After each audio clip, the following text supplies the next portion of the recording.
Ceci est un livre audio autogénéré par Google. À Lambros Kouloubaritsis. Ces quelques lignes sur la philosophie de la religion lui sont dédiées, elles qui font directement écho à ses enseignements et à son monumental travail d'historien de la philosophie. Qu'elle soit la marque de l'admiration, de l'estime et de l'amitié, que je lui voue depuis notre première rencontre, un jour d'octobre 1980 lorsque je suivais le cours des grands courants de la philosophie qu'il prodiguait à l'Université libre de Bruxelles. Que les vers d'Hésiode qui suivent reviennent vers lui tels des abeilles retournant à leur ruche bien-aimée. Et voici le langage qu'au tout premier moment les déesses me tinrent, les muses olympiennes, filles de Zeus portégide.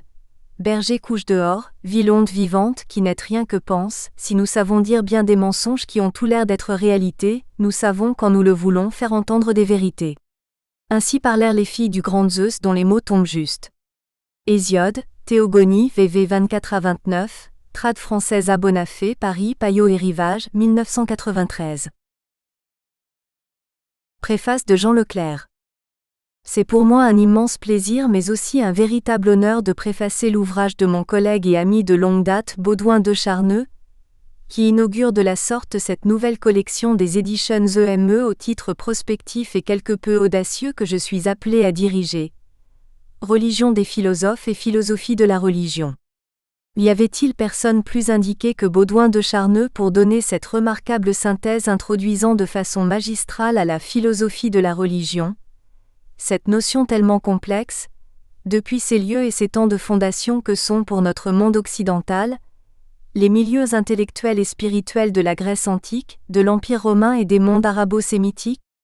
Je ne le crois pas, et en ce sens il est heureux de pouvoir profiter du compagnonnage d'un tel maître pour ce parcours, en sorte d'être initié à ces vastes espaces intellectuels qui se déploient depuis l'école de Pythagore jusqu'à la géniale synthèse de Proclus. Nous reviendrons plus loin sur quelques acquis décisifs de cette recherche. Mais avant cela, il me semble utile d'insister sur le fait qu'à travers la lecture de ce livre nous assistons à la mise en place d'un long et continu processus historique de dialogue entre les œuvres et les institutions de la raison et ce que nous pourrions appeler, certes avec des catégories modernes, les formes et les figures des croyances et des convictions. D'où la tentative d'élaborer ici une philosophie de la religion et des religions. Mais rassurons-nous car il n'y a pas là prétention à instaurer la raison dans une posture dominante, ce qui serait une gageure dans le concert actuel des sciences humaines. Notre auteur sait trop bien que la théologie qui, à tout le moins dans l'univers occidental islamo-judéo-chrétien, prit in illo tempore cette position dangereuse en se revendiquant comme instance supérieure et même sacrée, a fait durement les frais de cette hybris de l'esprit. Il ne reconduit donc pas ce geste de totalisation pour la philosophie, d'autant qu'il est convaincu que celle-ci, mais surtout les philosophes, doivent en tirer une leçon prudentielle et ne pas penser que l'universalisme de leur méthode devrait leur donner toutes les latitudes pour prétendre à une vision en surplomb des autres disciplines. À cet égard, parler de philosophes et singulièrement de la religion revient bien sûr à prendre un risque. En effet, comme l'écrit l'auteur, la philosophie de la religion se déploie ainsi à l'intersection de deux univers, l'infinime grand cosmos et l'infinime petit l'intériorité. D'où la complexité de l'entreprise.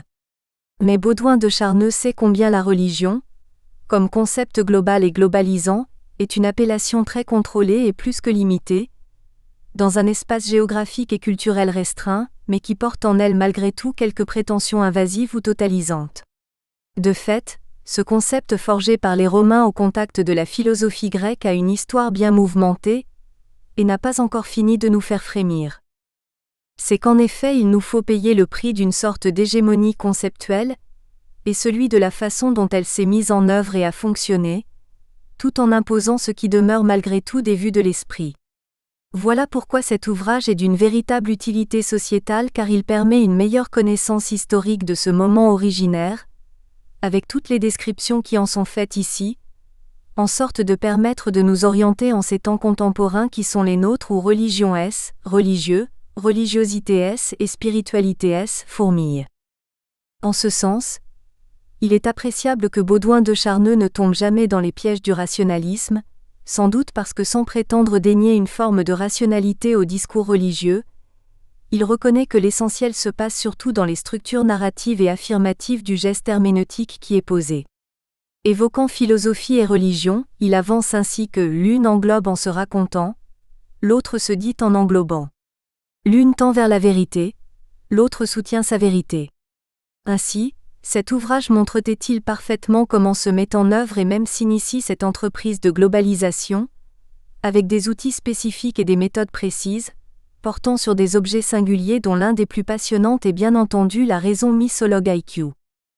Par conséquent, les systèmes de croyance, les structures mentales afférentes et les modes de représentation qui en découlent sont finement analysés et compris, surtout parce que Baudouin de Charneux a choisi une méthodologie juste et mesurée qui oscille entre fonctionnalisme et essentialisme, comme il l'explique d'ailleurs au début de l'ouvrage, en sorte que la dimension objective en ressort avec une grande clarté, mais sans jamais abandonner une forme de prétention de la raison qui cherche à dégager des structures communes une intelligibilité globale.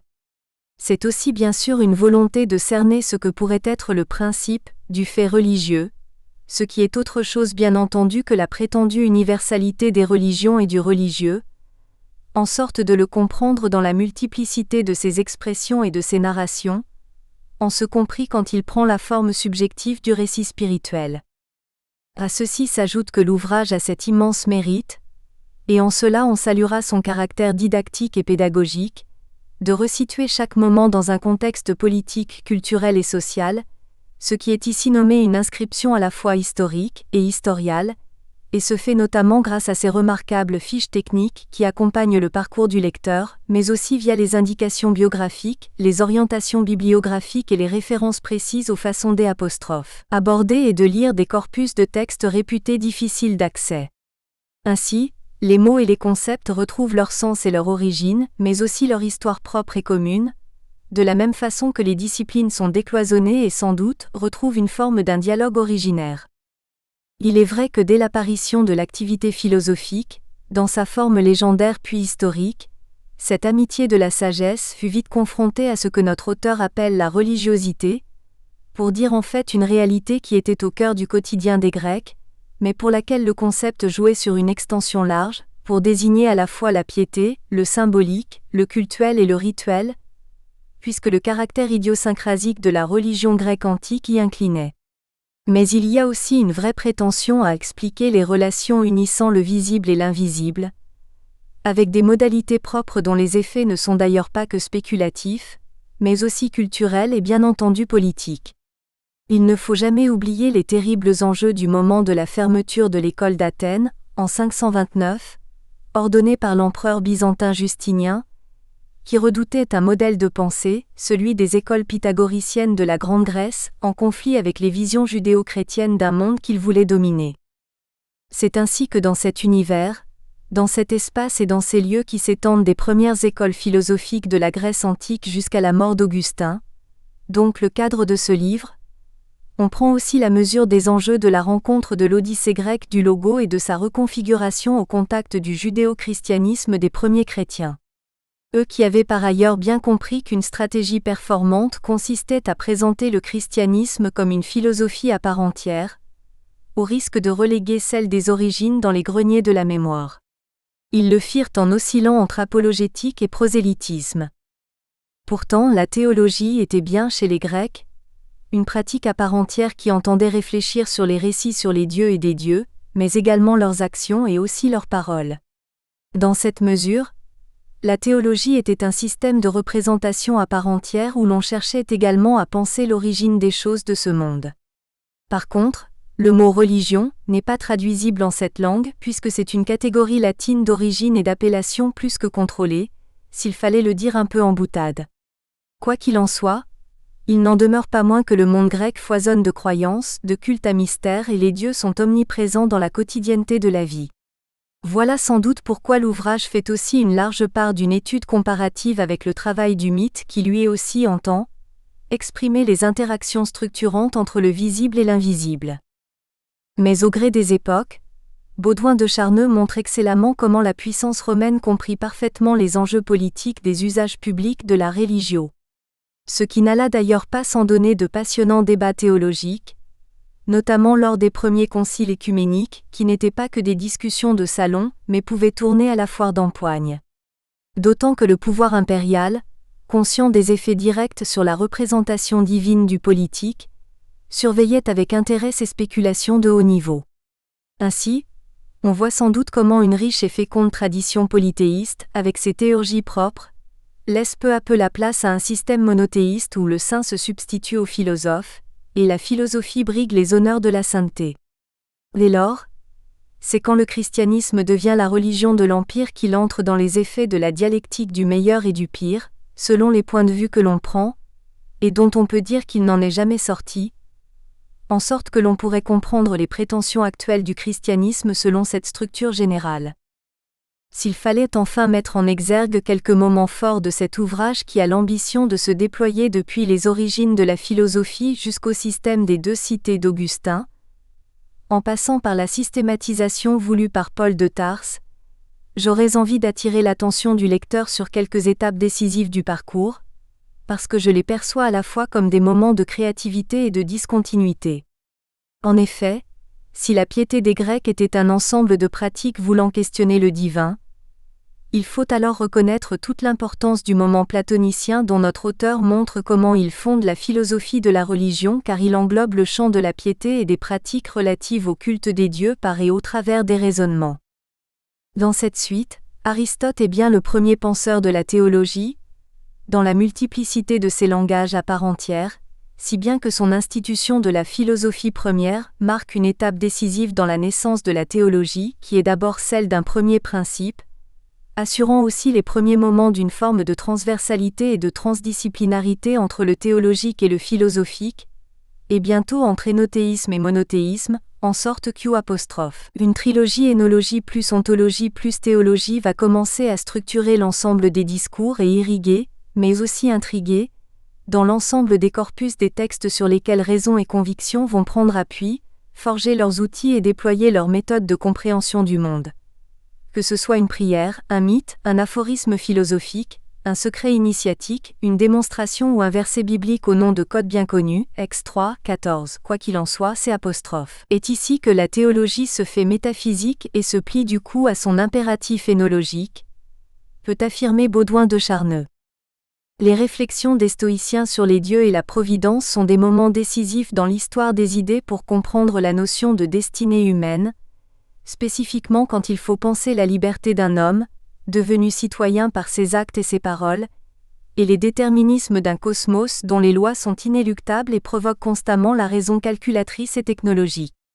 De même, Philon d'Alexandrie apparaît-il comme un merveilleux relecteur de la tradition biblique, tout en provoquant des chocs conceptuels et culturels passionnants, avec des outils précis dont bien entendu l'allégorie. Celle-ci lui permet d'ailleurs de se poser en véritable militant politique de la cohérence philosophique de la révélation, donc d'une vision compatible avec la raison. Mais elle lui offre aussi de fonder une ontologie biblique, avec une exégèse spécifique qui s'impose comme un effort original, mais non sans défaut, d'interculturalité. Il faudrait encore évoquer Paul de Tarse, le premier théologien du christianisme, qui systématise les croyances dans une autre langue que celle du galiléen, et les ouvre vers une pensée de l'universalisme, avec une orthopraxie qui est aussi politique et centralisatrice.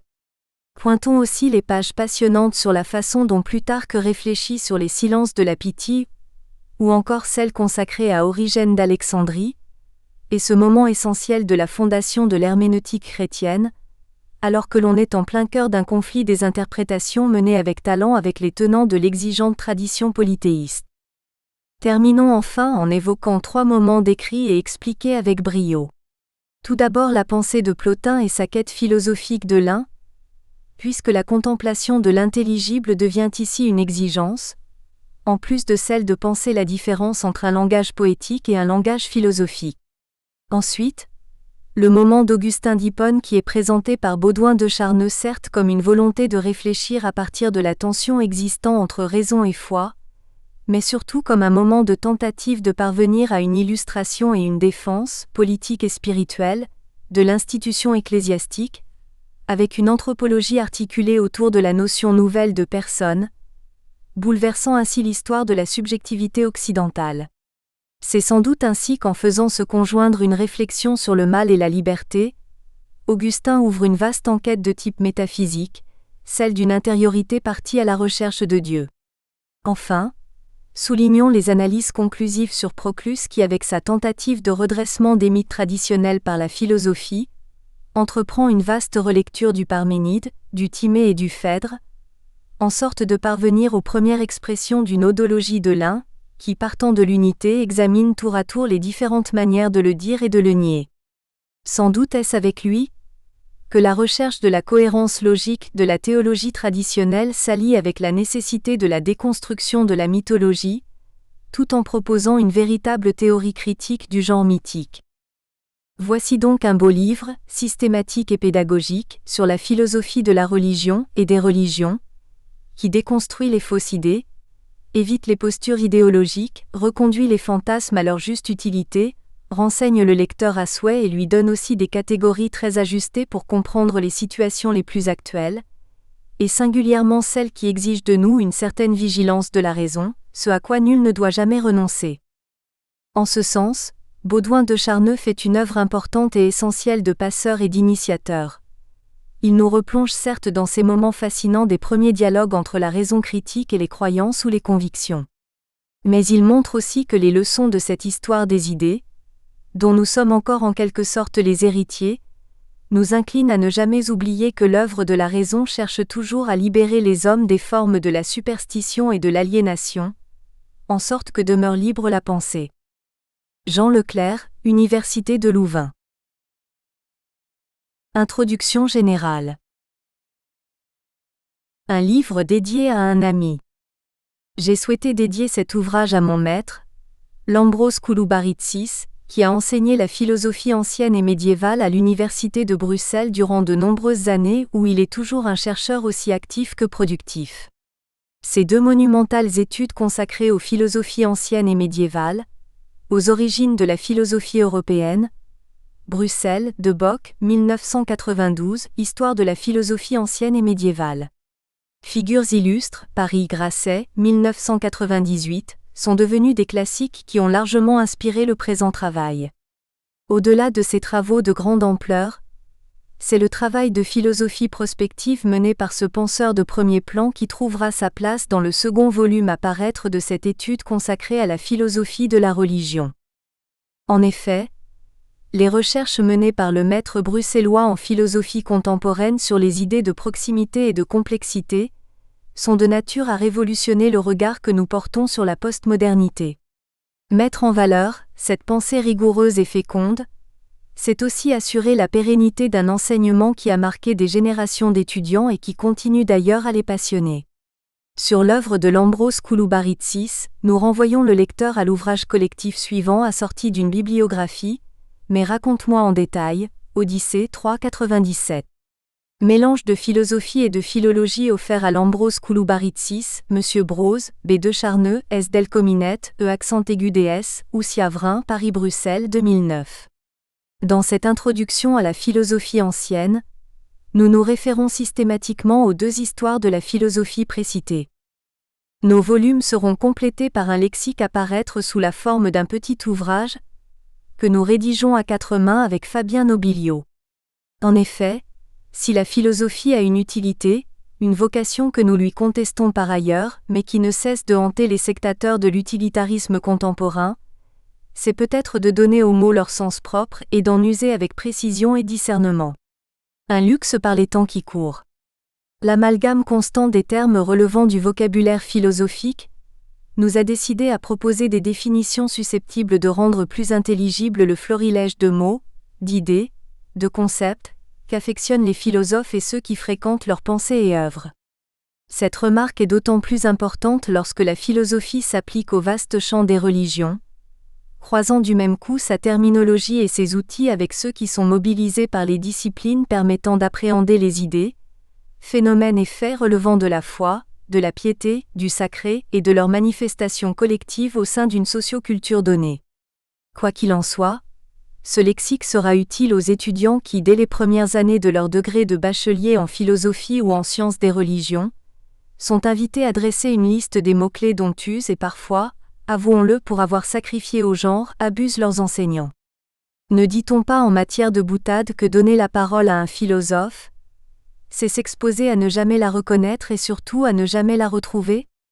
Le propos est certes grinçant mais comme le pensait Aristote, il est parfois nécessaire de débuter une réflexion en prenant pour point de départ l'opinion commune. Nous recommandons Allaland, Vocabulaire technique et critique de la philosophie, Paris, PUF 1980, J.Y. Lacoste et Oriodel Dire, Dictionnaire critique de théologie, Paris, PUF 2007, J.P. Zarader Dire, Les grandes notions de la philosophie, Paris, Ellipse 2010, S. Gumper et F. Roski Dire, Dictionnaire de psychologie et de psychopathologie des religions, Paris, Bayard 2013. Enfin, une part significative de cet ouvrage abordant le judaïsme hellénisé, le christianisme des origines et les pères de l'Église, nous invitons le lecteur à consulter notre livre, B. de Charneux, J. Chopineau, G. Balzano, F. Nobilio, Adelt, Biblès, Une introduction critique, EME, Bruxelles Fernelmont 2009. Celui-ci lui permettra d'appréhender les univers complexes de l'Ancien et du Nouveau Testament, ainsi que les littératures intertestamentaires et apocryphes, dont on sait le caractère déterminant pour l'intelligence des philosophes et théologiens de l'Antiquité tardive. En effet, une solide connaissance de l'univers biblique est un prérequis indispensable pour comprendre les penseurs des premiers siècles de notre ère. Décloisonner les disciplines est donc plus que jamais nécessaire. Cf. B. de Charneux, Lire la Bible et le Coran, Bruxelles, Académie royale de Belgique, l'Académie en poche, 2013. Afin de faciliter la contextualisation des penseurs, à savoir les inscrire historiquement et historialement en leur temps et lieu, nous avons rédigé 3 fiches techniques. 1. De l'époque archaïque à l'époque classique, 2. De l'époque classique à l'époque romaine, 3. Du monde romain à la fermeture de l'école d'Athènes, qui reprennent chacune pour les périodes concernées les différents facteurs politiques, historiques, sociaux, culturels, que nous estimons faire partie du bagage que l'on doit se crapahuter sans rechigner lorsqu'on prétend voyager au pays des philosophes. Il s'agit somme toute d'une sorte de pèlerinage aussi exigeant que celui de Compostelle, et à tout prendre aussi stimulant. Enfin, nous avons usé d'un système simplifié en ce qui concerne les notes. Celles-ci sont, dans la mesure du possible, intégrées dans le document entre parenthèses ou crochets selon la complexité de la référence. Chacun des penseurs abordés fait l'objet d'une courte biographie, d'une récapitulation des principales œuvres, d'un développement philosophique en plusieurs points jugés significatifs pour la philosophie de la religion, d'une orientation bibliographique, une vingtaine d'ouvrages ou articles de référence et de plusieurs suggestions de lecture illustrant nos développements.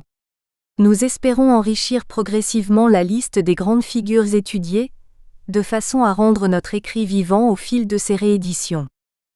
Notre étude étant prioritairement destinée aux étudiants suivant un cursus en philosophie et en sciences de religion, il nous a semblé utile d'orienter les lectures au sein de corpus qui, de prime abord, ressemblent davantage à des forêts impénétrables qu'à des chemins balisés. Dans la mesure du possible, nous avons essayé de mettre en évidence des textes moins fréquentés, afin de confronter directement le lecteur à la richesse et à la diversité des auteurs examinés. Il va de soi que ces choix ont quelque chose d'arbitraire. Il nous faut donc assumer les manquements et autres lacunes avec modestie. Il s'agissait en effet de montrer comment le penseur relisait et englobait le religieux, plutôt que de prétendre à une forme d'exhaustivité sur toutes les thématiques ayant retenu son attention. Enfin, nous souhaitons remercier chaleureusement les docteurs Fabien Nobilio et Irini Viltagnotti pour la relecture des épreuves qu'ils ont bien voulu effectuer. Sans eux, ce travail serait resté inachevé. Propos philosophiques inconvenants. Comme nous l'avons souligné dans un ouvrage récent, ce n'est guère chose aisée que d'aborder la religion sous l'angle de la philosophie. B. de Charneux, La religion existe-t-elle? Réflexion philosophique sur une idée prétendument universelle. Bruxelles, Académie royale de Belgique, l'Académie en poche, 2012. Nos contemporains sont volontiers fascinés par la philosophie que certains médias ont présentée comme une sorte de panacée susceptible de répondre aux interrogations les plus saugrenues qu'ils se posaient sur leur ego, la vie, le monde et tant qu'à faire tout le reste. La philosophie, jugée pesante et encombrante, devenait à l'instar de l'aspirine bonne pour tout. Il n'en va pas tout à fait de même pour la religion. Si la spiritualité, le versant subjectif du religieux, a plutôt bonne presse, ne faut-il pas, pour faire écho aux propos de Marcel Gauchet,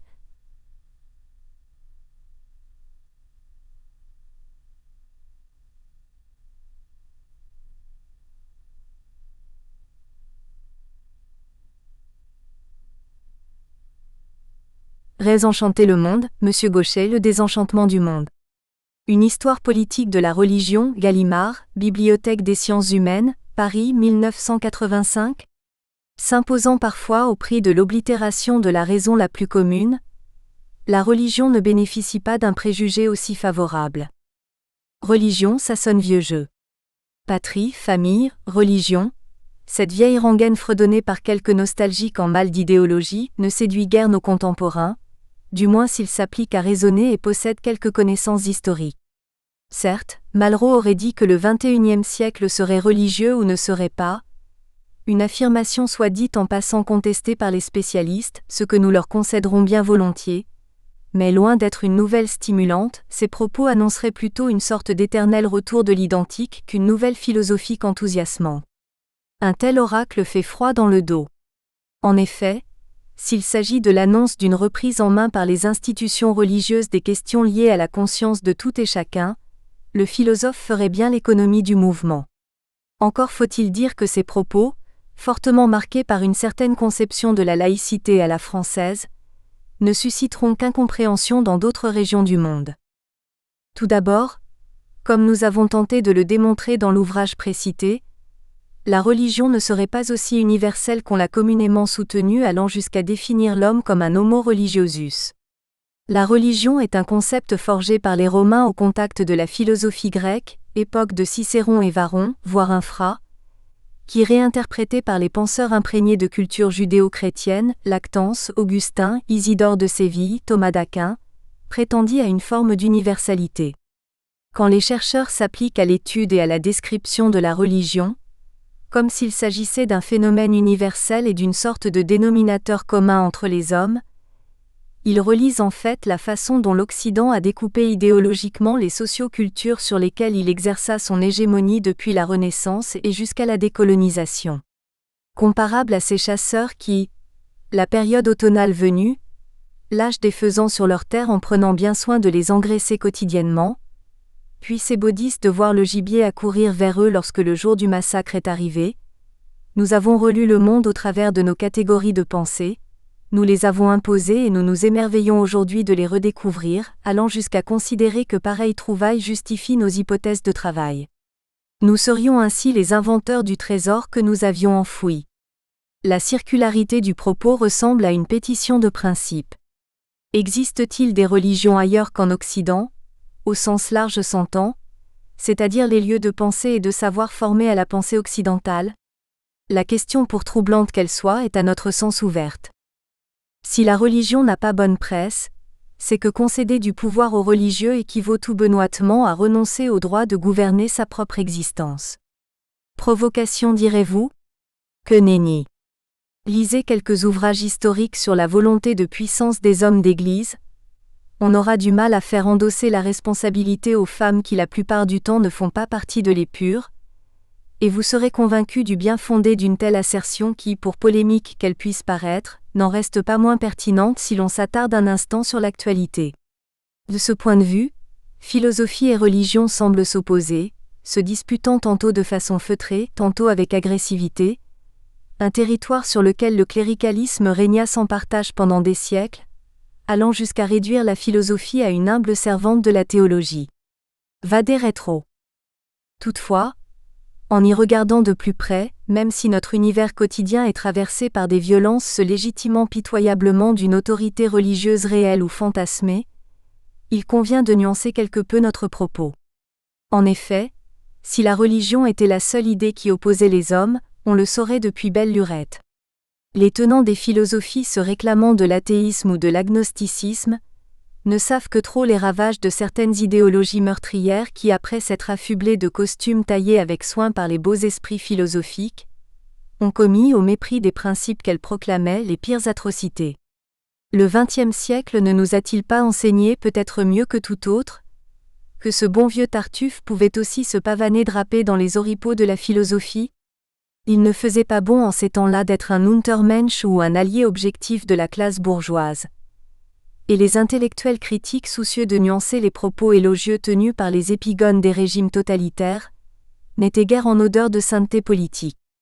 Certes, les temps ont changé, mais les excuses dont raffolent nos politiques contemporains, surtout lorsqu'elles ne portent plus à conséquence, furent sinon inexistantes, du moins timides. Force est donc de constater, au risque de verser dans un cynisme de mauvais aloi, que si les hommes ne disposaient pas des religions pour se diviser, ils trouveraient d'autres prétextes. Sur ce point, nous pouvons faire confiance à notre inventivité qui donne sa pleine mesure lorsque nos intérêts et notre goût du pouvoir sont en jeu. La bête qui sommeille peut être réveillée aussi bien par le poujadisme que par l'angélisme. Ce monstre ne se lasse jamais, fût-il en nous, de rêver à la toute-puissance de sa propre tératologie. Autant savoir.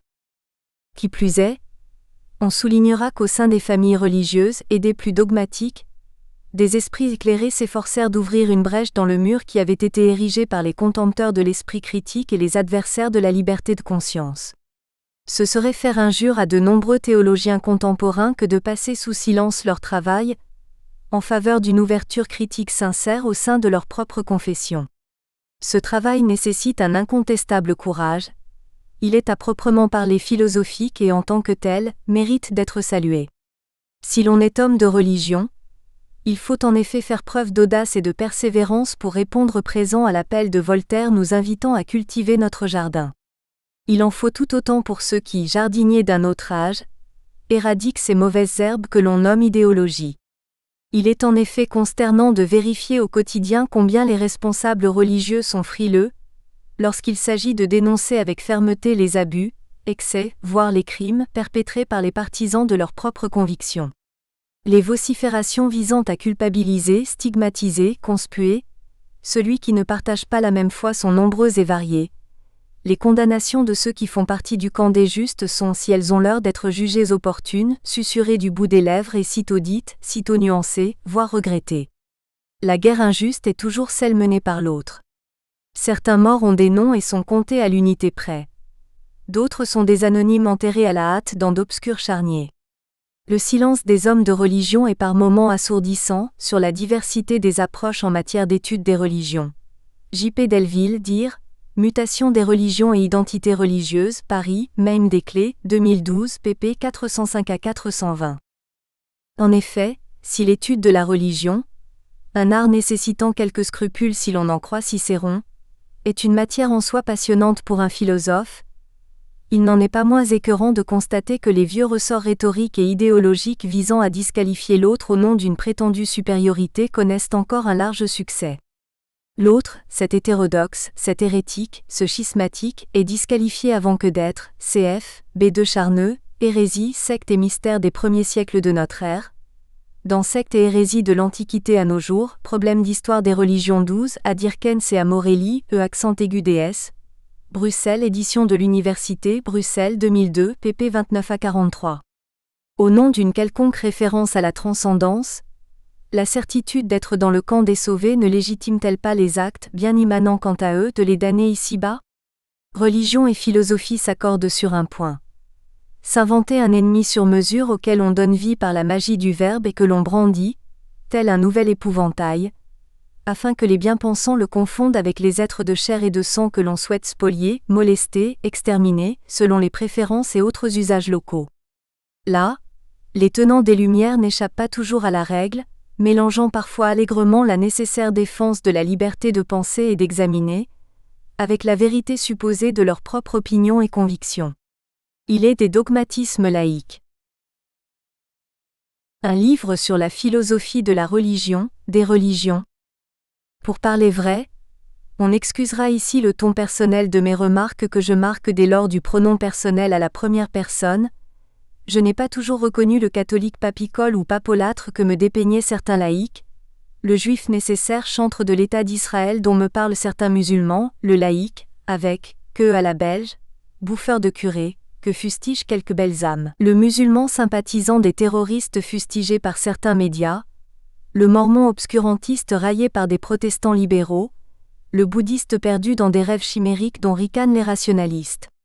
Certes, je ne suis pas naïf au point d'ignorer qu'il existe des conflits, ne l'ai-je pas souligné plus haut, et je n'ignore pas que les religions et autres convictions peuvent être meurtrières, mais pour ma part je me refuse avec énergie de dresser des effigies qui me permettraient de conspuer autrui en me dédouanant de tout risque moral au nom de principes aussi évasifs qu'erratiques. Cette perversion de l'esprit, et même parfois de beaux esprits, née d'un certain penchant voluptueux pour la généralisation et d'une certaine quête obsessionnelle de l'identité, est en fait une forme d'idolâtrie. Même les monothéistes peuvent idolâtrer un veau d'or. Même les libres penseurs peuvent verser dans la monomanie lorsqu'il s'agit de rendre culte à la raison. Cf. B. de Charneux, bouffeur de curé, dans Dictionnaire de la laïcité, M. Serre et M. Horvitz, accent aigu DS, Paris Armand Collin 2011, pp 73-75. Depuis une vingtaine d'années, j'enseigne la philosophie de la religion à l'Université libre de Bruxelles, où j'ai pu observer l'intérêt croissant des étudiants pour cette matière, non en raison de mon génie propre, hélas, mais bien à cause d'une actualité pour le moins préoccupante. La politique et la religion divisent les hommes. Rien de nouveau sous le soleil, mais aujourd'hui ça se dit et ça se sait. Le développement spectaculaire de la communication et la facilitation de l'accès à l'information a changé les donnes en profondeur. Ce regain d'intérêt pour la chose religieuse qui ne laisse pas de m'intriguer au sein d'une université n'affichant aucune religion, confession ou philosophie au fronton de sa porte d'entrée, s'expliquerait donc en raison de l'incidence des religions sur les événements bouleversant la vie des peuples. Parallèlement, j'ai pu observer une certaine fascination pour le religieux, d'aucuns diraient un retour idéologique du religieux, qui, nimbé de vertus infinies, serait non seulement de nature à sauver nos âmes des pièges de la damnation, mais aussi susceptible de nous prémunir contre les dangers guettant nos vies quotidiennes. Pire, l'exportation des conflits, au premier chef le conflit israélo-palestinien dont il faut mesurer la portée hautement symbolique, ravive les intolérances au point d'exacerber les passions entre des personnes qui jusqu'il y a peu vivaient en bonne intelligence, sur la portée symbolique de Jérusalem. B. de Charneux, du Temple à l'Homme, Paris, Dervy 2005. Lors d'un récent débat à l'Université libre de Bruxelles que j'ai eu le plaisir de mener avec les professeurs Hervé Asquin et Tariq Ramadan sur le thème apparemment innocent, foi et raison, j'ai été surpris par le nombre de personnes affectées à la sécurité et surtout par l'inquiétude des autorités et organisateurs. J'étais en compagnie de personnes fort civiles et les choses se sont, paraît-il, déroulées au mieux, et certes tel était le cas en apparence, mais une question récurrente me tenaille chaque jour depuis l'événement. Qu'avons-nous fait ou manqué pour en arriver là ? Il serait donc à ce point dangereux d'oser parler de religion aujourd'hui que l'on soit juif, chrétien, musulman, libre-penseur ou que sais-je encore. Un détail direz-vous sans doute, mais de longue date j'ai appris que le diable se glisse volontiers dans l'anecdotique. Comme je crois fort peu au malin qui selon toute vraisemblance ne l'est pas, il me faudra bien assumer cette évolution des mentalités. Les temps que nous vivons nécessitent donc impérieusement que les religions, au sens classique, soient enseignées. J'ai compris grâce à ce débat que c'est aujourd'hui une matière urgente, que l'on ne peut différer pour d'obscures excuses économiques ou par inertie politique. La volonté de mieux comprendre les tenants et aboutissants de ces tensions et violences explique l'intérêt de nos étudiants pour la philosophie de la religion. Je ne prendrai comme exemple que les fameuses révolutions dites du printemps arabe, qui après une brève période euphorique d'espérance, celle de l'émergence de démocraties soucieuses de la dignité humaine, prennent l'allure d'une déconvenue, du moins à court terme. Il est vivifiant de constater que la jeunesse se passionne pour ces événements qui, pour tragiques qu'ils soient en raison de nombreux facteurs, ont du moins le mérite d'interroger sur les idées politiques. Le retour du religieux au galop a suscité un réveil des consciences assoupies par les berceuses matérialistes. Chaque génération ne doit-elle pas reconquérir l'humanité, cette idée fugace dont la beauté rime avec fragilité ? Chaque homme ne doit-il pas lutter pour la liberté, cette coquette invitée à toutes les agapes et qui n'est jamais servie ? J'entends çà et là des penseurs déplorant la perte du sens religieux dont ils croient savoir qu'il aurait la vertu de prémunir contre l'immoralité postmoderne, des théologiens versant une larme sur le relativisme, ce poison qui tuerait à petite dose l'éthique, des croyants vantant les mérites de la charia qui devrait restaurer l'ordre d'un coup de baguette magique au sein de sociétés corrompues, Des libres penseurs m'expliquant qu'une fois dépouillée de ses fripes politiques, la religion serait bénéfique car métamorphosée en spiritualité. Des savants m'assurant que si les femmes accédaient au sacerdoce, leur religion serait à n'en pas douter transfigurée. Des chamans des temps modernes se piquant de guérir les corps, et pourquoi pas les âmes, endommagées par les carences présumées de la médecine scientiste. Des prétendus initiés à ce point amoureux de rituels qu'ils en ostraciseraient ceux qui ne sont pas de leur obédience, et bien d'autres bruits bruissants et crissants dans les moites ténèbres de l'ignorance. Il faut les grandes oreilles de l'éléphant et sa légendaire mémoire pour échapper à ces complaintes envoûtantes à côté desquelles la mélopée des sirènes ressemblerait pour un peu aux cris poussés par les malheureuses Pussy Riot, sévèrement punies pour avoir commis un double crime. Dire du mal d'un dirigeant politique et avoir chanté dans une église. Quand on vous disait que religion et politique marchent souvent la main dans la main. La religion vue, relue et corrigée par nos contemporains est donc paradoxale. D'une part, elle serait source de bien des maux, telle la crue d'un fleuve emportant sur son passage les dérisoires espérances des malheureux riverains bordant ses berges. D'autre part, elle serait de nature à nous sauver, sinon collectivement du moins individuellement, pour peu que nous renoncions à l'encombrante raison. Imperceptiblement, nous sommes passés d'un monde où la religion était indésirable, elle ne s'inscrivait plus dans le sens de l'histoire comme aimaient à le répéter les idéologues des temps devenus anciens, à un autre où elle paraît au centre de toutes les attentions. Le retour du religieux est aussi un souci de la religion. À défaut d'être parfaite, l'institution au sein de laquelle je travaille laisse une grande place à la liberté de penser. Ceci est bénéfique pour les chercheurs, non seulement sur le plan du confort intellectuel, mais aussi sur celui de la recherche en soi. En effet, chacun est libre en ces lieux d'examiner les matières qui lui sont enseignées selon les méthodes critiques qu'il juge opportunes. Ce privilège, et je pèse mes mots après avoir fréquenté de nombreux centres de recherche dans le monde, permet essentiellement d'échapper aux effets de mode. La mode est l'ennemi de la connaissance. L'effet de mode est un poison pour l'esprit. Je suis donc un enseignant privilégié par rapport à certains de mes collègues, car je n'ai aucun numéro d'équilibriste à jouer entre pensée et croyance, raison et foi. Je ne dois guère m'embarrasser du politiquement correct et de son cortège de lieux communs, mais j'en reste là pour ne pas attiser davantage les jalousies. Puis, on m'accuserait de flagorner ce que je ne puis souffrir. Les lignes qui suivent sont donc destinées en priorité à mes étudiants afin qu'ils y découvrent les idées de quelques-uns parmi les philosophes qui s'appliquèrent à penser le religieux, tantôt de façon systématique, tantôt de façon oblique. Il a fallu faire un choix.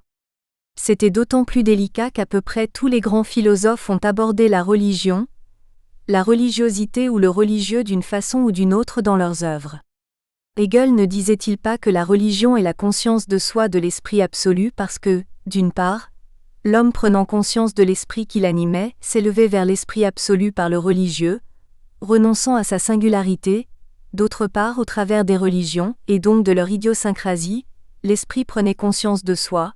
J. Grondin, Philosophie de la religion, Paris, PUF 2009, page 109.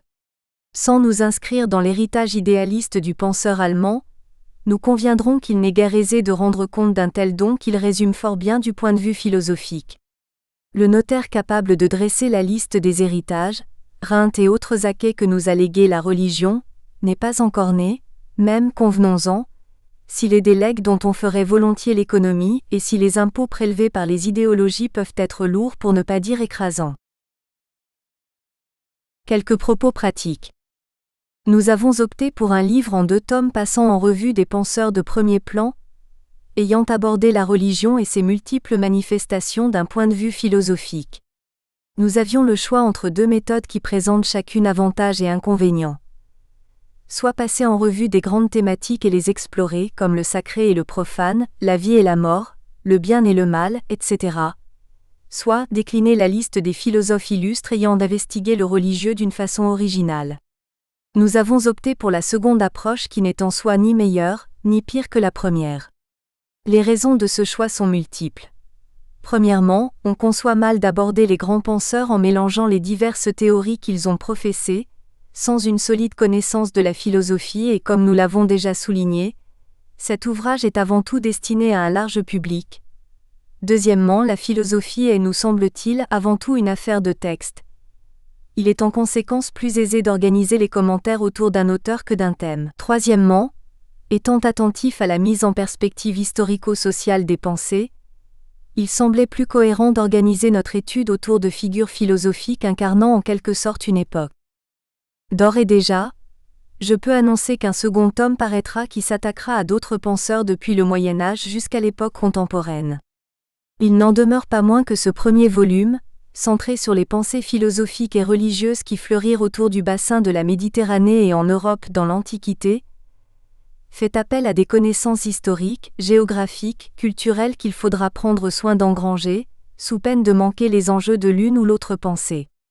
Peut-on parler de Platon sans évoquer la crise de la démocratie athénienne, de Philon, sans mesurer l'impact considérable du milieu culturel alexandrin sur sa lecture du judaïsme, de Plotin en omettant le cadre impérial où s'épanouirent ses enseignements? On l'aura compris, nous plaidons pour une histoire de la philosophe incarnée, non pour l'énumération d'idées et concepts tirant leur origine d'eux-mêmes, comme s'il s'agissait de produits inventoriés dans un catalogue n'ayant d'autre originalité qu'un ordre alphabétique tirant de la conventionnalité une vague légitimité. On objectera que la méthode que nous avons élue n'est en matière de convention guère exempte de reproches. Son côté muséal, à droite Pythagore et l'harmonie des sphères, à gauche Grégoire de Nazianze et la Trinité, ne relève-t-il pas tout autant de l'arbitraire? Eh bien, assumons. Au sage rangement des apothèques, nous préférerons donc celui de l'ordonnancement des simèses ou mieux, des bibliothèques. Quitte à mourir, autant ingurgiter un bouillon de culture que de nous adonner aux drogues en vogue. Plus sérieusement, notre choix est par définition contestable. Il vise peut-être à contre-courant d'une certaine mode philosophique, à réhabiliter une lecture pédagogique laissant parler les auteurs avant de donner la parole aux commentateurs. Les lecteurs désireux d'aborder la philosophie de la religion de façon thématique se référeront aux études suivantes par ordre chronologique. L. Kolakowski, Philosophie de la religion, trad de l'anglais par J.P. Landais, Paris, Fayard, 1982. J.L. Vieillard-Baron et F. Kaplan, accent aigu DS, Introduction à la philosophie de la religion, Paris, Serre, 1989. P. Magnard, Le Dieu des philosophes, Paris, Même, ed. Universitaire, 1992, R. Bragg, La sagesse du monde, Paris, Fayard, 1999, J. Grèche, Le buisson ardent et les lumières de la raison. L'invention de la philosophie de la religion, 3 tomes, Paris, Serre, 20043.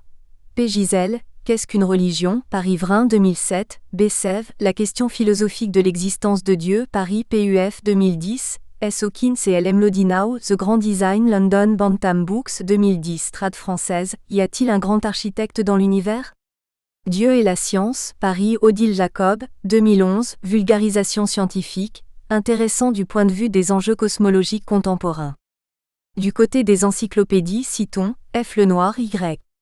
Tardant Masquelier dire, Encyclopédie des religions TII, Le Dieu des philosophes, pp 1733 à 1855, Le mal, le salut, l'éthique, pp 1515 à 1521 et le destin de L'.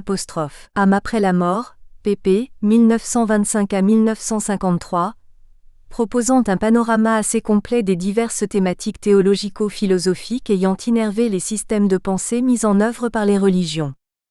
On peut également s'interroger quant à savoir, pourquoi élire la pensée de tel philosophe plutôt que celle d'un autre? Il nous fallait commencer à un endroit, avec quelqu'un et tant qu'à faire, par des courants de pensée sur lesquels nous avions quelques lumières.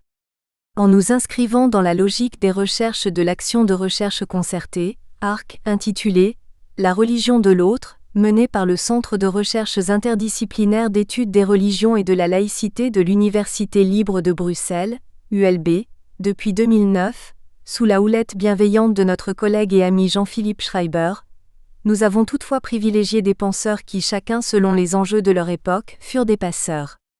Nous avons donc élu des hommes ayant jeté un pont entre des rives, des passeurs d'idées ayant conçu le projet de rapprocher les hommes de leurs semblables, ou plus difficile encore, d'une partie d'eux-mêmes dont ils ne soupçonnaient pas l'existence. Qu'aurait été Platon sans le miroir que lui tendirent les sages égyptiens, ou Paul sans ses démêlés avec ses chers Galates? Aurions-nous découvert l'importance de l'observation pour les délibérations internes à notre psychologie sans Aristote? Ou l'introspection spirituelle dans ce qu'elle a de plus ardu sans Proclus? Ces interrogations nous invitent à penser que ces passeurs furent aussi des explorateurs, des inventeurs comme on se plut à le dire quand le structuralisme était à la mode, de l'altérité. C'est l'autre dans ce qu'il a de radicalement différent qui fit l'objet de leur quête. C'est l'autre en nous, en ce qu'il interroge sur le caractère énigmatique de notre existence et de notre essence qui mobilisa leur questionnement. La philosophie de la religion se déploie ainsi à l'intersection de deux univers, l'infinime grand, cosmos, et l'infinime petit, l'intériorité. Certes, objectera-t-on, le champ est vaste et tout penseur peut dès lors prétendre à figurer dans cet ouvrage. En est-on aussi sûr ? Il est des hommes après lesquels on n'a plus jamais pensé le religieux de la même manière. C'est au fond à eux que ce livre est consacré. Gageons que quelques autres, au fil des années, viendront les rejoindre, peuplant ce petit panthéon consacré à des spéculatifs qui ont favorisé l'esprit de rencontre et non l'esprit d'exclusion, la quête de l'universalité et non le repli particulariste, bref qui ont parié sur l'intelligence et non sur l'ignorance. Pour paraphraser Marcel de Tienne, l'étranger révèle l'étrange qui est en nous, c'est donc bien cette étrangeté dans ce qu'elle a de plus radical, le questionnement métaphysique, qui sert de fil rouge à notre travail. Non qu'il faille faire de ces philosophes des dieux, ils se chargent bien seuls de leur propre glorification, mais bien parce qu'ils eurent l'audace d'interroger l'humain sur ce qu'il a de plus inaccessible, lui-même. La philosophie serait peut-être un détour par cet autre qui est en nous.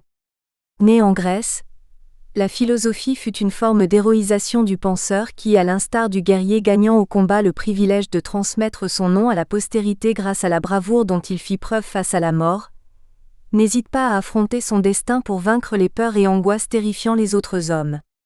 Comme le héros au combat fait face non seulement à ses ennemis, mais aussi à la peur qui le prend au ventre au moment de vérité, le philosophe regarde la faucheuse dans les yeux soutenant en dépit du sens commun qu'elle n'est en rien redoutable. Il apprend à mourir. Ce maître de l'invisible s'en va mener des combats en des lieux inaccessibles aux autres hommes, et revenant en triomphateur vers les siens, il infléchit sa destinée et celle de sa cité conformément aux secrètes volontés des déités immortelles. Il est quelque chose du guerrier chanté par Homère qui survit en chaque philosophe, la quête d'une liberté. Il est quelque chose de chamanique dans ses voyages vers un au-delà du visible. Un voyage initiatique. Ni guerrier, ni chaman, le philosophe assume le double héritage de ces figures héroïques aristocratiques et cléricales. Il prétend à une maîtrise à nul autre pareille. Voyager au tréfonds de l'âme pour se fortifier, visiter des univers inconnus pour en établir la géographie mentale, conformer sa vie aux exigences de la pensée pour en assumer pleinement la trajectoire.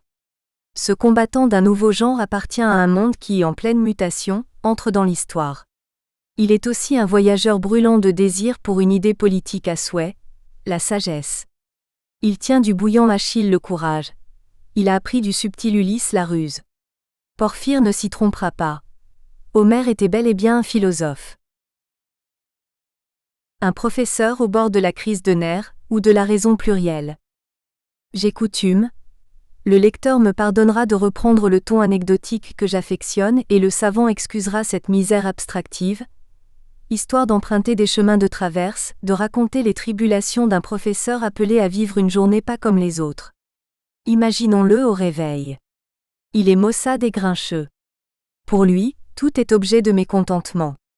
Il distribue les propos ironiques à son entourage et quitte son domicile en claquant avec fracas une porte qui n'en demandait pas tant. Il est en route vers sa chère université, et il ne décolère pas. Peu à peu, l'effet du café matinal agissant, il prend conscience d'avoir quelque peu exagéré et chassé le naturel, il revient au galop, il délibère en conscience sur sa saute d'humeur. Le voici arrivé sur son lieu de travail. Il ressent un désagréable sentiment de culpabilité, se ressaisit, et face à son auditoire fait court du mieux de ses forces. Après tout, le travail n'est-il pas la meilleure manière de dépasser les frustrations du quotidien ? C'est du moins ce qu'on lui a appris lors de ses études, lorsque voyageant au bout de l'ennui, il usait ses culottes sur les bancs de l'école du coin. Midi. L'idée lui vient de passer au service médical consulter un disciple d'Hippocrate. Quelques minutes avec un toubib, un vieil ami à qui on peut tout dire et qui a déjà tout entendu, ça devrait vous revigorer un homme. Le carabin a proféré un oracle. Ingurgitez quelques calmants et il n'y paraîtra plus dans quelques jours. Rien de tel qu'une bonne petite drogue pour vous ramener dans les droits chemins de la grégarité domestique. Vampire à 16 heures, l'homme de l'art a piqué notre savant. Une petite analyse sanguine et le tour est joué.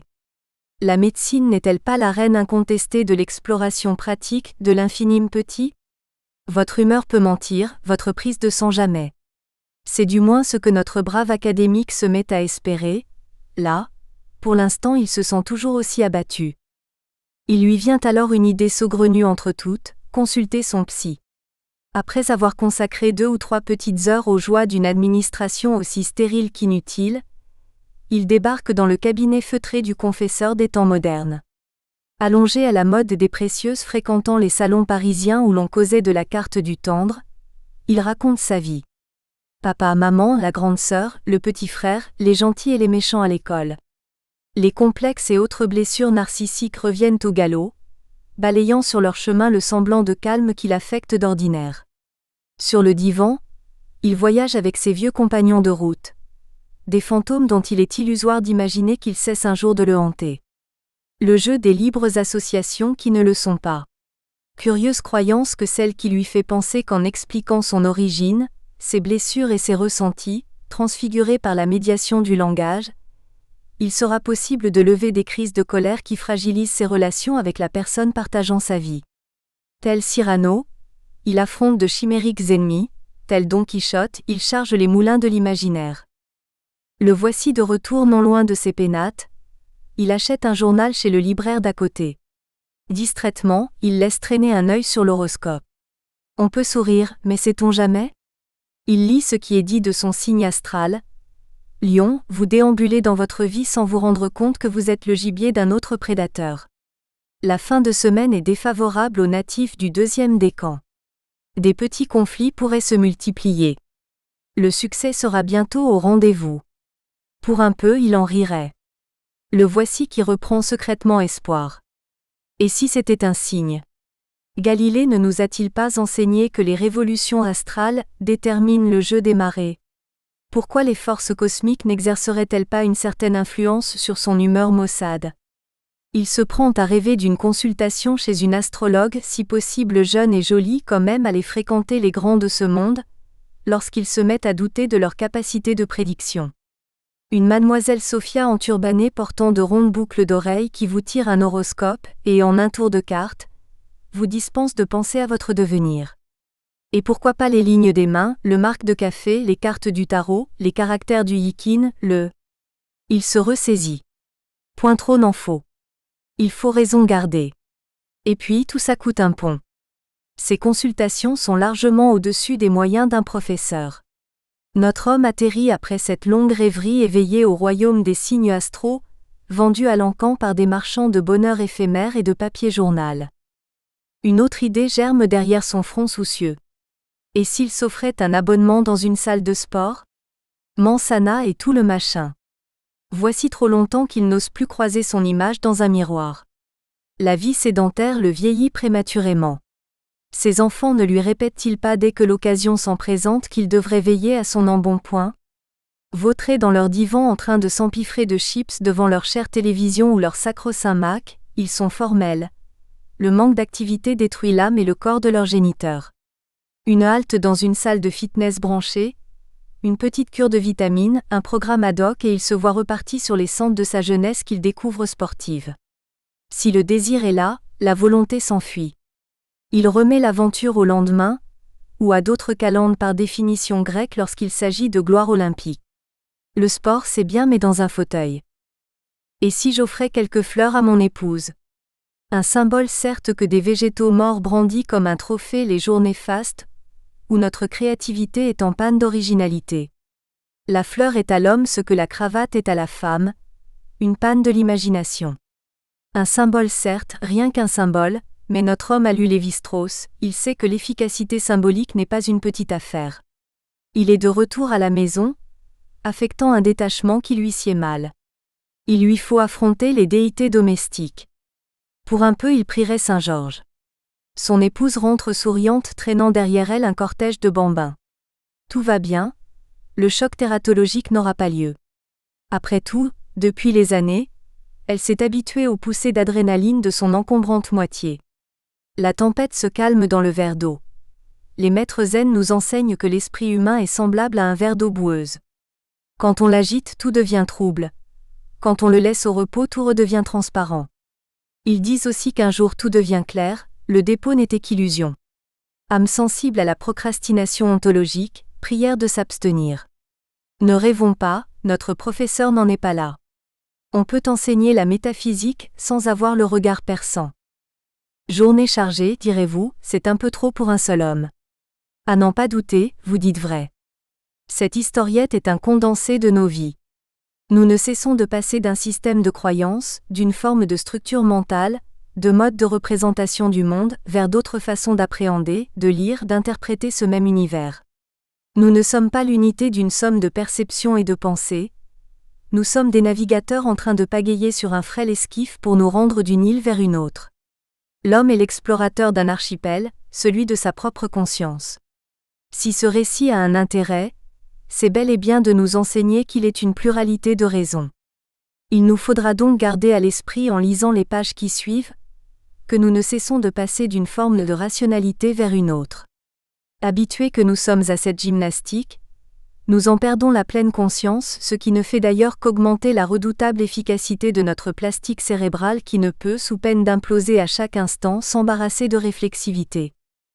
Contrairement au modèle rassurant qui nous a été enseigné dès l'enfance, le moège, qui observe le monde et en tire les observations, jugements, idées, lui permettant d'affiner son être au monde, notre identité n'est pas unifiée par une raison qui serait en quelque sorte son couronnement spirituel.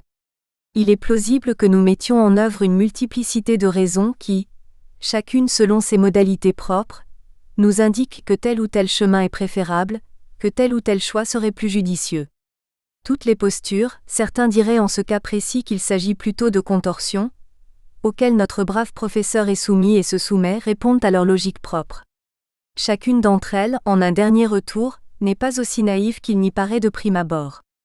Le travail a sauvé plus d'un homme de folie, la médecine a doublé notre espérance de vie, la psychanalyse a soulagé nombre de beaux esprits les aidant à explorer l'inconscient, l'astrologie fut prônée par d'éminents savants, le sport pratiqué avec intelligence est bon pour la santé, offrir des fleurs est un geste fort apprécié. Il ne faut donc pas de façon péremptoire exclure du champ de nos recherches le caractère contradictoire de certaines façons d'appréhender le religieux. On aimait naguère opposer le comportement rationnel du théologien. Lacan ne disait-il pas que seul le théologien peut être athée, et la religiosité de l'homme du peuple. D'un côté la raison, de l'autre la superstition. Le seul bon croyant serait ainsi celui qui a corseté ses sentiments, en serrant fortement les lacets du vêtement pudique de la raison. Juste et faux à la fois. La raison et la foi peuvent être aussi destructrices l'une que l'autre, et contrairement à une idée tenace, la vertu n'est pas toujours médiane. Le savant théologien se prend parfois à rêver d'un pèlerinage à Lourdes. L'éminent politique se rend demi-masqué dans l'officine d'un mage. Le critique philosophe se prend les pieds dans les tapis de l'imaginaire. Le prudent scientifique verse dans l'ésotérisme. Qu'importent finalement les ressorts ultimes de nos âmes, même et surtout si nous nous défendons d'en posséder une, les comportements et pensées de l'homme revêtent toujours une forme de rationalité. Un philosophe en quête d'irrationalité serait amené à traverser le désert. Un anthropologue en déroute. Relecture du vieil homme de Nigel Barley. Nigel Barley, conservateur au British Museum, a commis un livre plein d'enseignements sur l'anthropologie, Un anthropologue en déroute. N. Barley, Un anthropologue en déroute, Paris, Payot.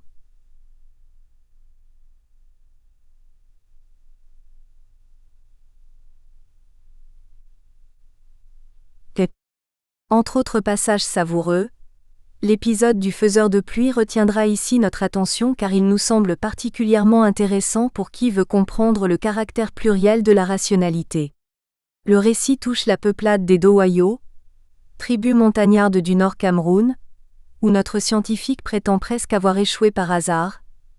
Un sous-entendu qu'il convient d'assaisonner du grain de sel sans lequel l'humour anglais n'aurait la saveur particulière qu'on lui reconnaît universellement. Nous suivons ici le récit de l'anthropologue, en le commentant librement. Vivement intéressé par la religiosité des Dowayo, Barlet s'intéressa aux faiseurs de pluie qui en ces régions sont réputés, entre autres qualités, attirer la foudre et les précipitations.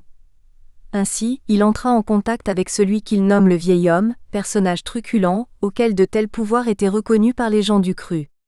Lors de la venue du sous-préfet, éminent personnage politique débarquant chez les Dowayo afin de les convaincre des bienfaits de la modernisation, en abondant les délicates questions du sacrifice animal et de la circoncision furent abordées.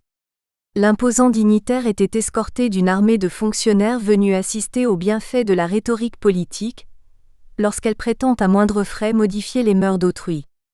Le discours fut comme il se devait, assorti des reproches d'un instituteur qui se plut à rappeler le caractère arriéré des pratiques scolaires de cette partie du Cameroun. Tandis que les faiseurs de leçons assénaient leurs propos à une population goguenarde, les précipitations sous la forme d'une bourrasque marquant la fin de la saison sèche s'abattirent sur le village. La cérémonie de redressement patriotique prit brutalement fin. Autant en emporte le vent. Pour l'instituteur, les choses étaient claires. Ces sorciers de Dowayo avaient appelé la pluie pour l'empêcher de rappeler aux parents indignes leur devoir d'éducateur. Notre anthropologue, volontiers iconoclaste lorsqu'il s'agit de suivre les enseignements de Malinowski, répliqua que la magie et les faiseurs de pluie étaient des balivernes. Rien n'y fit. Le pédagogue resta sur sa position tandis que le vieil homme se mordait les lèvres pour ne pas éclater de rire. Lorsqu'ils furent seuls, le vieillard et l'anthropologue devisèrent sur l'événement. Il allait de soi que seul Dieu pouvait faire pleuvoir, et que la magie n'y était pour rien. Toutefois, notre Anglais fut invité à venir voir comment on peut aider Dieu. Tout un programme. Le secret des faiseurs de pluie, nous y voilà, tient dans des pierres qu'ils répartissent selon un ordre déterminé et qui sont supposées attirer foudre et pluie. Il va de soi que le tout est assorti d'un savoir complexe, permettant de déterminer quand arrive le moment propice pour mener à bien une telle opération. Après une période probatoire, l'anthropologue eut accès aux pierres en question.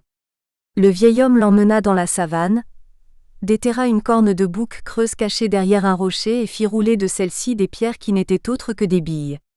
Oui, des billes semblables à celles que nous utilisions naguère dans les cours de récréation en ces temps bénis où jouer ne signifiait pas envoyer des textos aux copains. Comme Barlet voulait examiner l'une d'entre elles, il fut arrêté sur le champ. Ces pierres étaient trop puissantes et elles pouvaient le tuer. Non, elles n'avaient pas été fabriquées par des Blancs. Il s'agissait de pierres que les ancêtres se transmettaient depuis des temps immémoriaux, des milliers d'années. L'anthropologue fit alors un écart par rapport à la déontologie du métier. Lorsqu'il se rendit à la ville, il acheta un sac de billes et le rapporta à notre faiseur de pluie. Le libre exaministe prenait le pas sur le chercheur. Étrange paradoxe. Le vieil homme examina ces nouvelles pierres, reconnaissant qu'il s'agissait des mêmes, le nuage enchâssé dans le verre étant légèrement plus sombre. Pourrait-il faire pleuvoir avec de telles pierres ? Demanda Barlet. Comment pourrais-je le savoir ? Répondit le vieil homme. Il faudrait que je l'essaie, que je vois si ça marche. Je ne peux rien te dire avant. Le paradoxe tout d'un coup s'avère fécond. Deux mondes s'opposent apparemment au fil du récit. D'une part celui de l'homme occidental, curieux et rationnel, observateur et sceptique à la fois, d'autre part le sage africain traditionnel et rusé, tout aussi observateur et sceptique. Ce récit montre bien comment un chiasme s'établit entre une forme de rationalité, dont le postulat est l'inefficacité des pratiques magiques, et une autre, dont l'idée maîtresse est qu'il faut expérimenter avant de postuler a priori que ça ne fonctionnerait pas.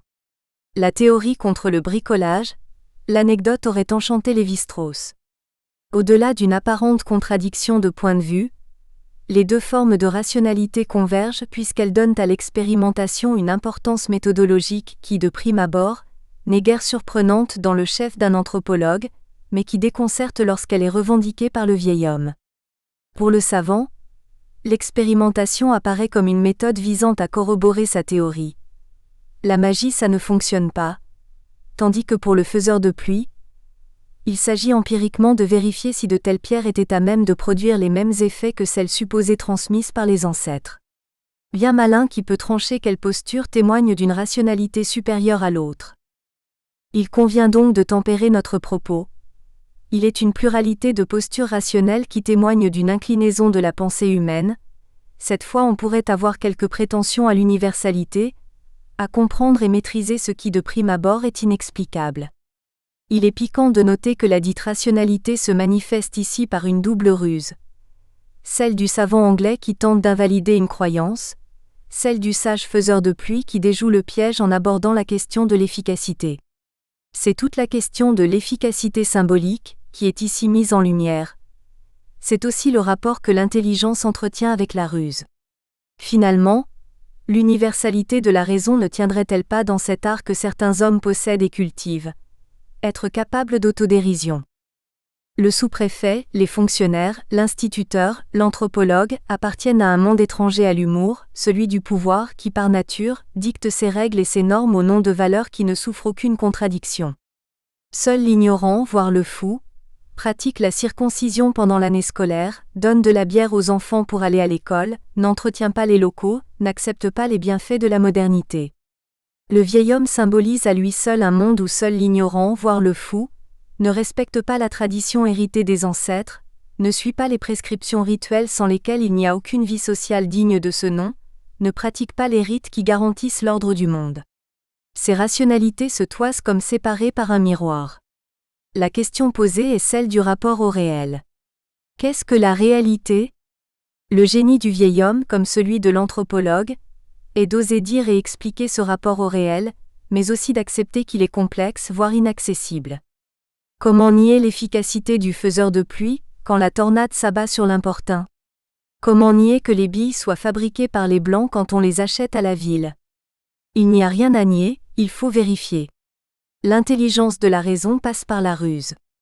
Il est probable que l'ironie en ce qu'elle a de plus critique soit la trace d'une forme d'universalité. Penser et comprendre que l'on pense. Le vieil homme et Socrate avaient peut-être entendu les mêmes histoires. Pour ce passage et les citations, N. Barley, un anthropologue, Op. Cit., pp. 220 à 226. Kessalide, le chaman libre exaministe, ou de l'efficacité symbolique vue par Lévi-Strauss. Claude Lévi-Strauss rapporte qu'un indigène de l'île de Vancouver au Canada gagna une grande réputation de sorcier alors qu'une lecture rapide de sa jeunesse ne laissait rien entrevoir de ses aptitudes en la matière. C'est Lévi-Strauss, Anthropologie structurale, Paris, Plomb 1974.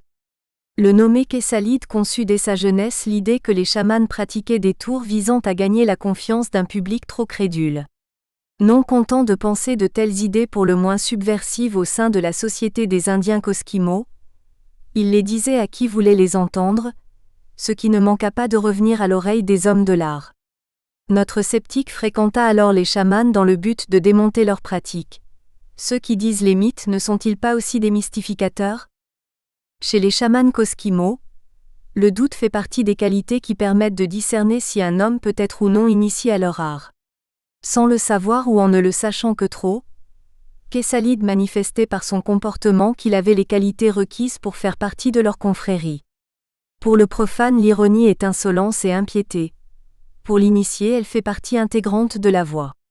Aussi, ce qui devait arriver arriva et un chaman proposa au jeune homme de rejoindre l'auguste confrérie.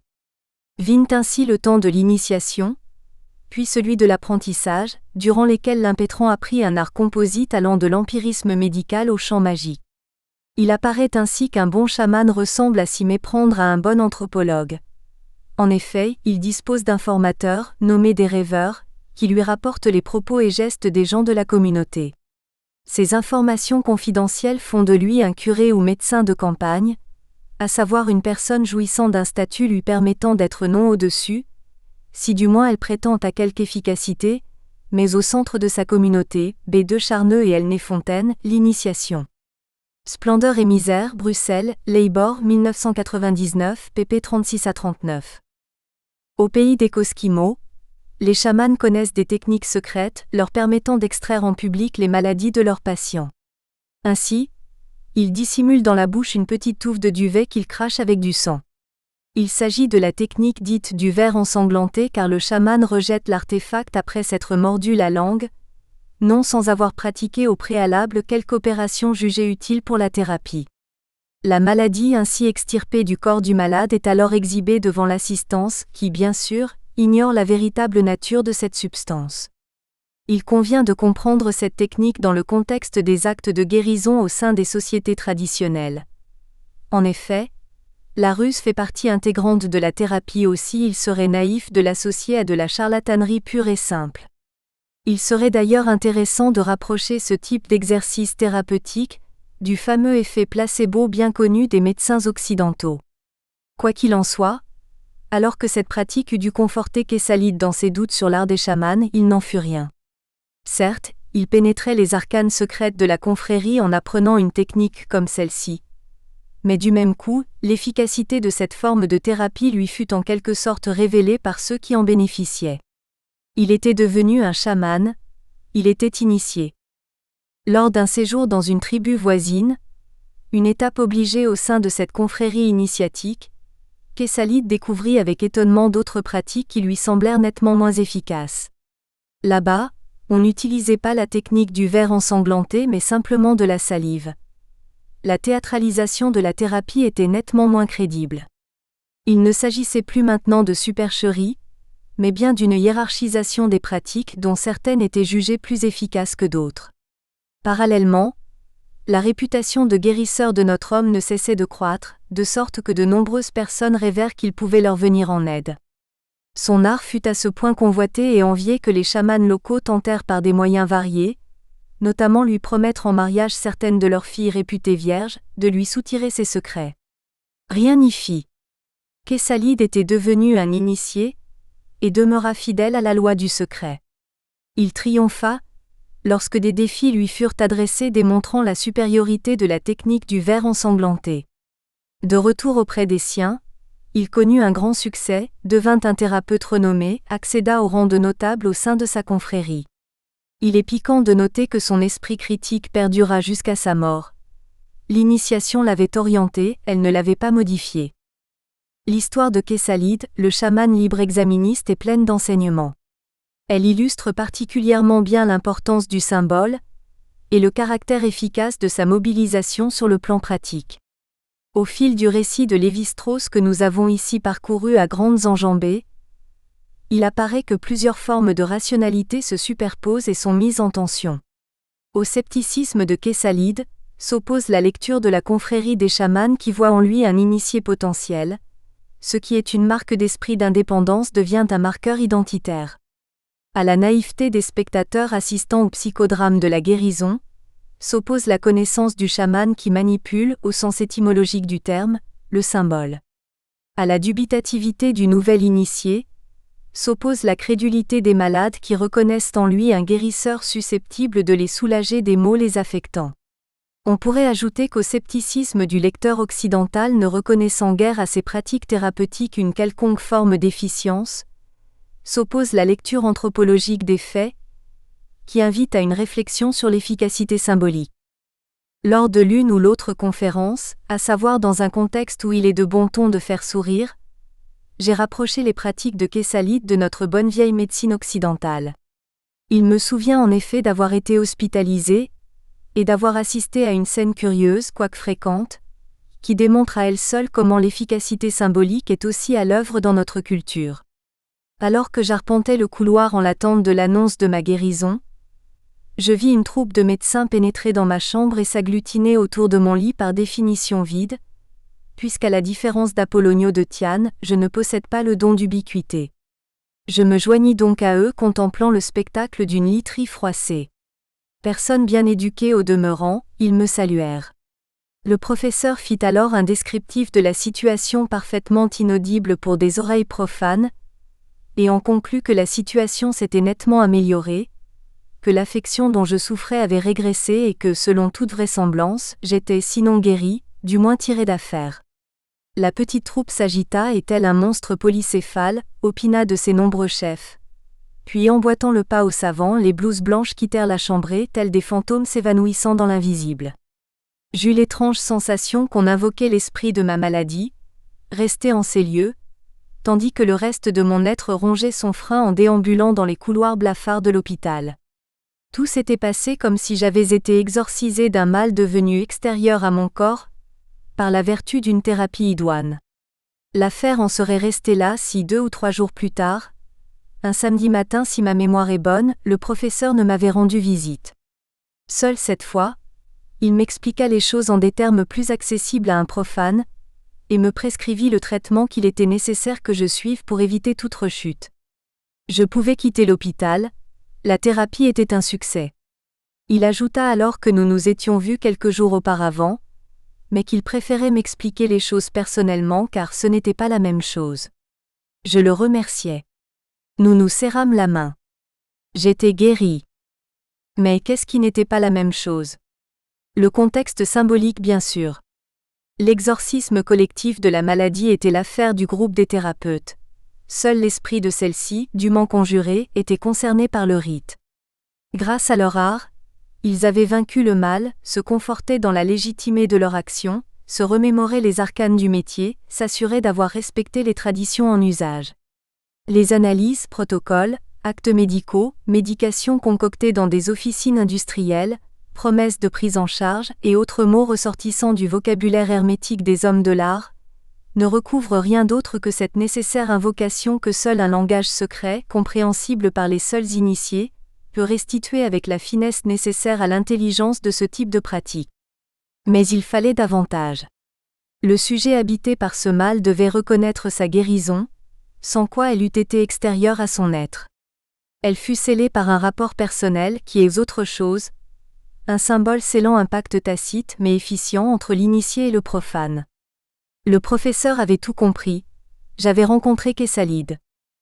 Comme le glaneur lorsqu'il noue une gerbe, les anecdotes qui précèdent nous permettent de dégager quelques idées et de les rassembler, afin d'esquisser une réflexion philosophique sur la pluralité des rationalités. Chacune nous a dévoilé plusieurs formes de rationalité s'interpénétrant pour en dernière analyse, créer un sens susceptible d'expliciter le lien unissant le visible à l'invisible. Le professeur au bord de la crise de nerfs, après avoir traversé une série d'épreuves, retrouve la paix de son âme. L'anthropologue trop curieux renoue avec sa chère rationalité en dialoguant avec le vieil homme. Kessalid devient un initié reconnu pour un art que de prime abord il jugeait sévèrement. Les rationalités qui tout d'abord s'affrontent finissent par se rassembler, s'organiser, s'hiérarchiser sans pour autant s'annihiler. Entre le visible et l'invisible, une interaction structurante s'établit permettant, au-delà de la diversité des modes de représentation, de restaurer un ordre susceptible d'assurer une forme d'être au monde satisfaisante, tant pour le sujet que pour la collectivité. Le premier se rassure, la seconde s'assure. La fameuse universalité de la raison sans laquelle la philosophie ne pourrait advenir, c'est du moins la leçon que nous avons apprise des plus illustres parmi les philosophes, serait davantage liée aux stratégies que l'humain met en place pour interpréter, comprendre et dire le monde, qu'au fonctionnement de son appareil psychique. Ainsi, ce serait la capacité de mobilisation, l'articulation, la mise en rapport, bref en dernière analyse la plasticité, de la pensée que nous dénommerions la rationalité. En ce la manière dont nous créons le sens serait universelle, car témoignant de l'extraordinaire capacité combinatoire du cerveau, mais la façon dont nous appréhendons la réalité serait plurielle et même nécessairement plurivoque. Cette fameuse réalité dont certains disent détenir le sens est un questionnement métaphysique sur sa propre perception, ses modes de représentation et d'énonciation. Le professeur sait qu'il est inadéquat. L'anthropologue mesure les limites de son comportement. Kessalid n'ignore pas douter de l'art de chaman. La réalité, si on veut l'appréhender en tant que concept, est plurielle en soi et c'est précisément sa pluralité qui en constitue tectoniquement et structurellement son unité. Il faut distinguer le réel de la réalité. En forçant légèrement le trait, on pourrait soutenir que cette forme de réflexivité, nommée conscience dans notre culture, est la condition de possibilité du questionnement sur le rapport entre le visible et l'invisible. Tant que l'un et l'autre se donnent comme tels, rien de philosophique ne peut être dit.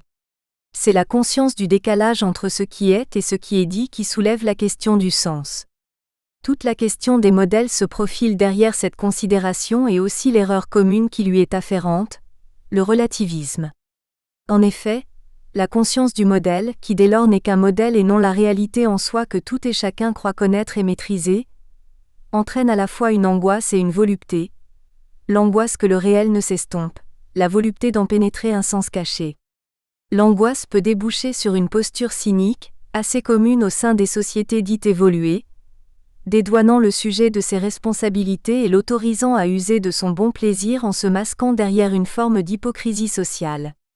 La volupté peut suggérer l'idée d'une supériorité se concrétisant par les comportements arrogants des spécialistes, experts et autres sachants, se dérobant derrière les voiles d'un savoir connu d'eux seuls et qu'ils conservent jalousement. Refuser la question du sens ou s'approprier le sens relève d'un même mépris de la philosophie qui, comme on le sait, tire son essence d'un certain art de penser la complexité. Entre fonctionnalisme et essentialisme. L'étude des religions en général et la philosophie lorsqu'elle s'applique à la compréhension du phénomène religieux en particulier, s'interroge sur les méthodologies qu'il convient de mettre en œuvre pour circonscrire un champ de la pensée et de pratiques humaines aussi diversifiées et complexes. Pour mener à bien une pareille entreprise, il convient de clarifier la méthode que le chercheur va privilégier, ce qui, dans les sciences dites humaines, ne va pas sans difficulté. Prendre soin de la méthode, c'est savoir avec qui on va cheminer, méta, odos égale cheminer avec, c'est aussi mesurer le chemin que l'on va parcourir en s'efforçant de le jalonner pour ne pas s'égarer. La racine mais suggère l'idée de mesure.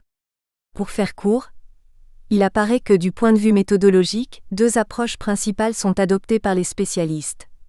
L'une est qualifiée de fonctionnaliste, car elle vise à expliquer la fonction du religieux sur un plan donné du savoir ou de l'activité humaine.